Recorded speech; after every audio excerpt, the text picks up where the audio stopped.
100 cities around the United States of America. We are here, Daytona Beach, as volunteers putting this program on to support you, the entrepreneurs. Myself, Tyler LeCompte, Silas Santos, Lou Paris, Chris Steffen, and next year we're adding 3 more organizers who are in the room with us, Joan, Fred, and Sean. So how about a round of applause for that? Okay, I've got everybody. All right, so with that being said, we're here going to bring in an entrepreneur every week for you to tell his or her story about what they're doing in their business. And today, we are proud to present Bill Gallagher, Solar Fit in Holly Hill, 41 years in business in the solar industry. I don't want to steal his thunder. Thank you so much. Does anybody mind if I take my coat off? No. I do.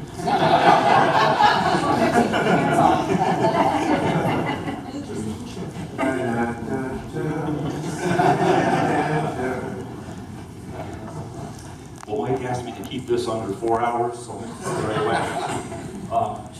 Yeah, we'll take a side. I'm here with my partner and good friend of 21 years, Gloria Edson. Gloria, please say hello to everyone. I see so many friends and people I know in the home. If I still owe any of you money, see Gloria outside after the show. No, honestly, it's a privilege to be here with you. I can't tell you, we've been here a couple times. I never thought we'd be invited. I think we had to live long enough to dishonor, but absolutely. You know, my personal belief that, you know, as an entrepreneur, we study other entrepreneurs, right? How many people read biographies and autobiographies? That's what we do. We want to see what makes these people tick. Well, this room is filled with entrepreneurs.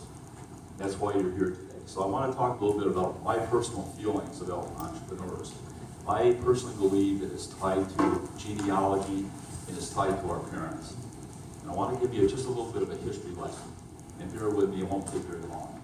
You know, my great-great-grandparents came from Ireland in 1954, the potato famine. And some of you folks around here are old enough to kind of remember the history behind that. It was a terrible time. They got on a wooden boat. They traveled across the ocean. They came into St. Lawrence Seaway, settled into Canada, eventually migrated down to the Adirondack Mountains of upstate New York, which is, if you haven't been there, it's one of the most beautiful places in the world. Clear water, mountains, I mean, it's absolutely gorgeous. My great-grandfather built bridges up in the mountains. He was kind of a construction guy. One of my grandfathers owned a garage in a town called Tahoz, which at the time was the world's leading producer of titanium, open pit mine. And Tahoz was an Indian name named for cloud splitter because it's right in the mountains. Okay? My other grandfather was a teamster. Now this is not like Jimmy Hoffa. You know what a teamster is, where the name came from? It came from driving horses. So what they would do is they would go to the mountains and they'd cut down trees in the wintertime. They would hook the trees to the horses, drag them to the Hudson River, and float them down the Hudson River. Okay. Why is this important? Why are we talking about this? Because I think it's what's in us. It's what's drives us. We're fiercely independent people.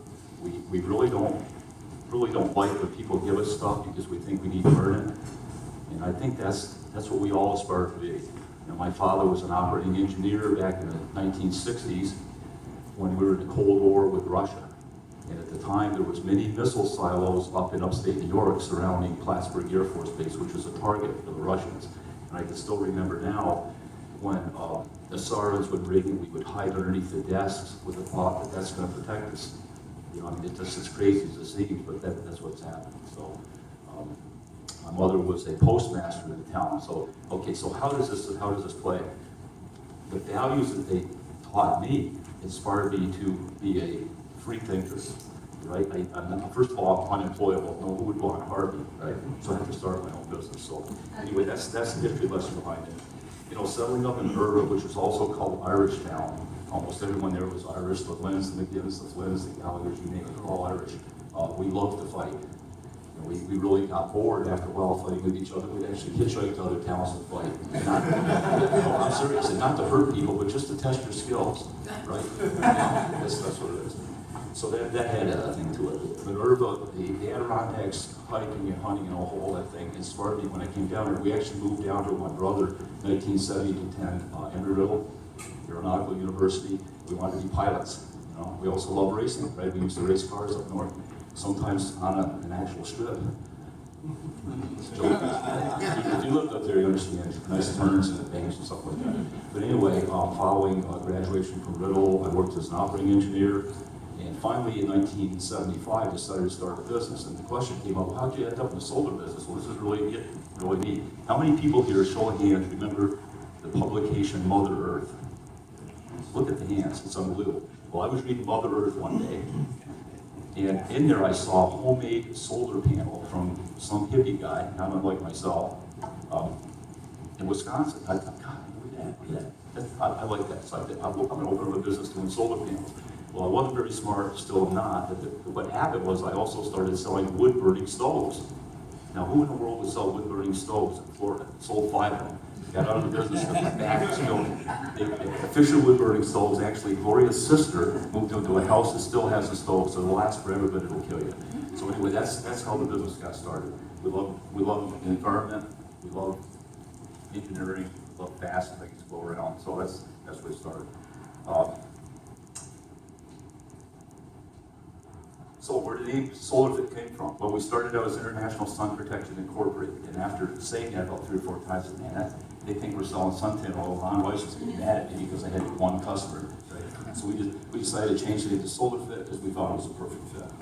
Now, the reason I'm looking at this thing here is there's several questions that they asked me to answer. How am I doing, Mike? You're doing great. How's he doing? Yeah. You tell me when we're setting the hook out, okay? So anyway, the other question they asked is, how do you fund your business? Well, you know, we fund our business through our loyal customers that purchase our products. We really have not been to the bank since we started the business. The business started by the meager earnings of a 25-year-old neophyte, AKA Bill Gallagher, that worked 2 jobs. At the same time he was going to school, put away a few dollars and said, you know, in ignorance is bliss. I was pretty blissful. I hung a shingle out up in Holly Hill. Didn't know anything, had absolutely nothing. And I told George this story, and I think it's really funny. About a month and a half into the business, this guy walks into the store, my store, and I go, hi. He says, my name is whatever. He said, he needed his card. I said, I'm Bill Gallagher. He says, who are you? He says, well, I'm with the IRS. I said, all right, very good to hear you. I don't think so. He said, you didn't file a 941. I go, 9 what? A 9 what? What are you talking about? Well, anyway, the next day, I was off to the bookstore to find out what a 941 is. The reason I'm saying this is don't do what I did, right? Get some mentoring. Don't just jump out there and jump at the business. Make sure you've got you're locked and loaded, right? So we started out from ground level zero. We're celebrating our 42nd anniversary, May 30th of this year. All right, so what do we do with SolarFit? Well, we design, sell, install, and service solar power systems, solar thermal systems, and now advanced energy battery storage systems. Everyone's kind of familiar with the name Tesla. This is not a Tesla, but it's very similar. We have it operational in our shop right there, so that's what we do. Well, we have over 17,000 local customers. That's pretty good for a little company like that. We service 7 counties, starting in New Smyrna all the way up to the Georgia border. We're proud to be ranked one of the top 100 solar contractors in America. There's 6,600 in America, so we don't brag about that, but we say it because, my God, we're pretty proud of that. You know, from a little company, we only have like 25 people working with us. So who are our customers? That's one of the questions, right? Well, our customers are across the board. Okay, we've got environmental folks that love the environment and they're passionate about saving the planet and they're perfect solar candidates. And we've got fiscally conservative friends out there that believe in free market. They believe that monopolies are a thing of the past and they want to own their energy future. So it's nonpartisan, folks. Solar is good for everybody. Almost none. Okay, a few local solar clients that you might recognize as First Green Bank of Ormond. They're our bank. First Green Bank, great people. They finance a lot of the solar systems for us. Embry-Riddle Aeronautical University, Stetson University, International RV Resort, various manufacturing plants, and other professional office buildings. A lot of them, you don't even see them, but they're here. They're all going solar. Solar's market niche is specializing in the finest quality equipment. SunPower is the highest performing solar module. We are the exclusive distributor. Helical is the finest solar pool system. We're the exclusive distributor. So our niche is really not the low ticket items. We believe that our customers want to spend maybe a little bit more in advance to save a lot in the long run. And history has proven that that's the case. They appreciate the quality that we offer.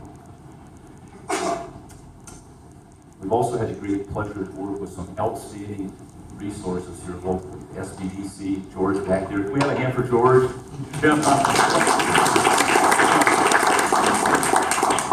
We work with SCORE, the folks at Career Source who have helped us locate additional qualified people to join our team. We're looking for really qualified people. Our marketing program covers nearly every aspect. TV, radio, social media, mail campaigns, website, digital marketing, canvassing, home shows, and various events. So if there's a way to market, we're out there doing it. Our most successful source is and always will be our satisfied customer referrals.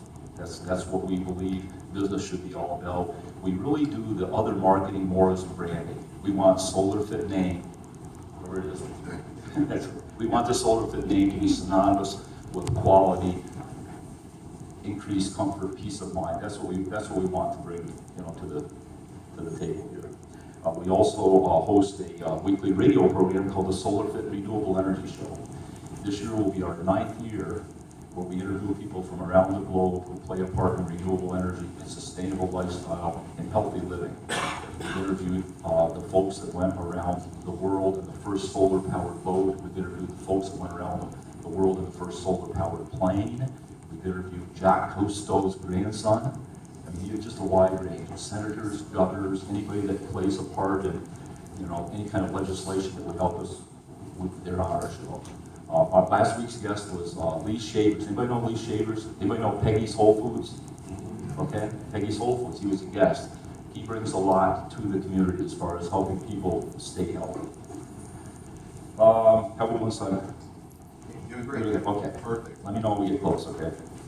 Okay, so one of the most frequently asked questions is how much does solar cost? Well, there really is no one answer to that. We go out, Gloria goes out, and our team goes out, and they meet with the customer and help design a system that's right for their family, within their budget. So you really can't say, well, it's X number of dollars. It's all based on what they want to do. So you can have a $6.95 LED light bulb, or you can have a megawatt solar system like the one that we helped install at the Orlando Civic Center. Anything in between there, somewhere there's a place for you with solar. Our goal is to make sure that it falls within your budget and doesn't disrupt your budget. Okay, so the short answer, what does solar cost? Less than a cup of coffee a day. Why is that neat? Because a cup of coffee relates to everyone in this room, right? So if you could put solar on your house for less than a cup of coffee a day, would that be a good investment? Most people think it would. Why aren't more people doing it? It's because they're not familiar now that it's become affordable. How many people here, just a show of hands, think the price of electricity is going up? Okay, how many think it's going down? One person put that. Anybody thinks it's going to stay the same?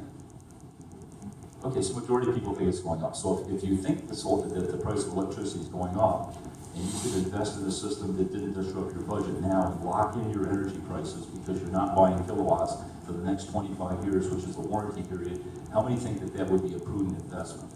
Pretty much everyone, right? So our job is to relate to the community that these opportunities are available. Here's the here. This is a good question. What do you know now that you did not know when you started? The answer is just about everything. There was no role model for solar. There was no one doing solar when we started, so we had to invent everything. So what do? We buy 6,000 feet of pipe, take it down to a condominium, have a crane set it up on the roof, and we would make the solar panels right up on the roof. Then we would manufacture it right in our shop. We put all this stuff together. What happened over a period of time is it became so popular that we could no longer manufacture. Now, we're still making solar power generators at our shop, so we're still doing some manufacturing, but most of it is we just buy the highest quality equipment at the best price.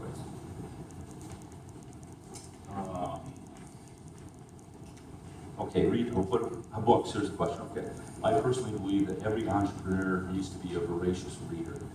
We have an extensive library at our office. we have CDs, we have all the stuff that's available. We encourage every one of our people to read, because that's education is extremely important.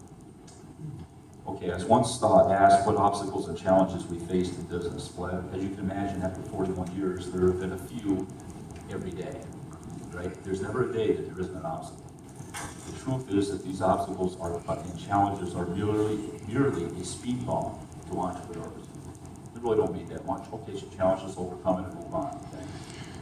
The reason that I was excited about being here today is because I knew that the room would be filled with doers. Okay, not doers scotch. I know somebody out there thinks with doers. Okay? People who aspire to be in charge of their destiny, to make something other than neutral to make you grow. And I was right. That's you guys and gals in this room today. I'm honored to be here with you. This is just awesome. So if there was a magic wand that one could wave and provide an instant result, what would that be for our business? It would be that you would take this message out into the public and help us find more qualified people to join our team. We have got to be best people. The only reason for our success is our people. No other reason. Yes, we've got the finances side of that, but if you don't have quality people, and if you don't vet your people, and if you don't background check to protect your customers, you're doing a disservice to the community. We need more people that are passionate about renewable energy. It is the fastest growing energy segment in America today. There's over 1 million homes right now solar powered. That's growing, daily at a tremendous rate. It's a tremendous opportunity for somebody to be involved in an industry to make a career and do something useful. How can Million Cups help to spread the good word? Okay. Until every home in our community is solar powered by the sun, we're not even close to being done. I made that up, kind of rhyme. We're not done, right? We want to see solar in every home. Well, you know what? Thank you so much for inviting me.